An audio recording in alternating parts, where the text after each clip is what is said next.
chers collègues.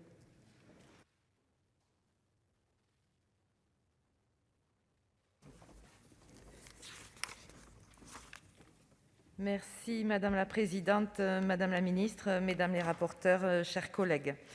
Je le regrette, mais chaque année, l'examen de cette mission nous conduit exactement au même constat, celui du recul de l'État dans nos territoires, et notamment les plus ruraux.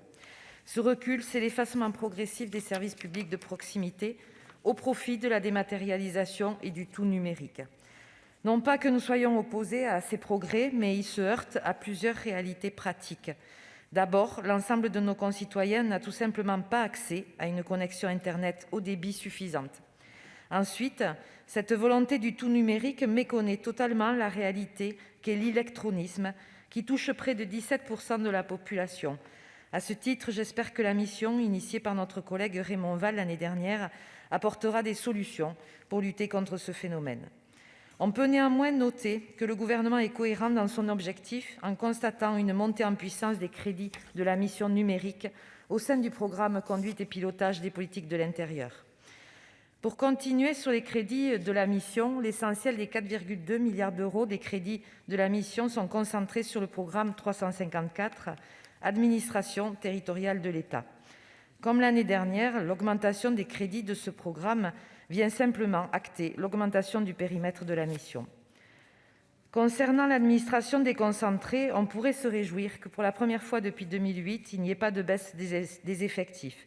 Hélas, la crise de la Covid nous a ramenés à la réalité, celle que je décrivais en préambule, celle d'une administration territoriale sous-dimensionnée.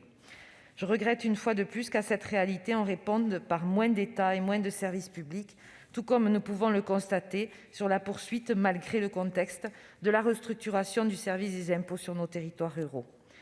Vous me direz que vous n'êtes pas responsable, et vous aurez raison, c'est le fruit des politiques menées depuis de nombreuses années, qu'elles s'appellent révision générale des politiques publiques, modernisation de l'action publique, elles poursuivaient toujours le même objectif de réalisation d'économies, sans s'interroger sur les incidences en termes de services rendus au public. C'est en grande partie dans ces politiques que se niche la défiance de nos concitoyens envers les politiques que nous connaissons. Cette défiance des concitoyens est aussi une défiance de certains élus face au faible accompagnement de l'État. Si je prends le sujet de l'Agence nationale de la cohésion des territoires, chère à notre groupe, le RDSE, force est de constater que les 30 équivalents temps plein prévus sont insuffisants par rapport à la demande réelle en ingénierie dans nos territoires. Autre exemple aussi, celui des maisons de services au public, les maisons France Service, où là encore, l'État ne prend que trop peu sa part et les 2/3 des maisons créées sont portées par les collectivités.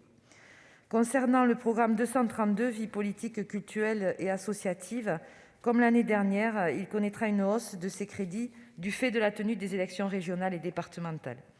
À ce titre, et suite aux recommandations de Jean-Louis Debré, il nous faudra voter pour le report en juin de ces élections, mais également prévoir les surcoûts que cela occasionnera.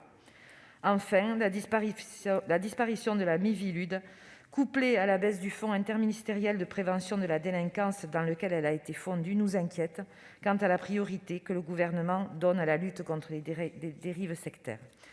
Pour conclure, et malgré ces réserves, la majorité des membres du groupe RDSE voteront les crédits de cette mission. Je vous remercie. Merci. La parole est à Madame Nathalie Goulet pour le groupe Union centriste et pour 6 minutes, chers collègues.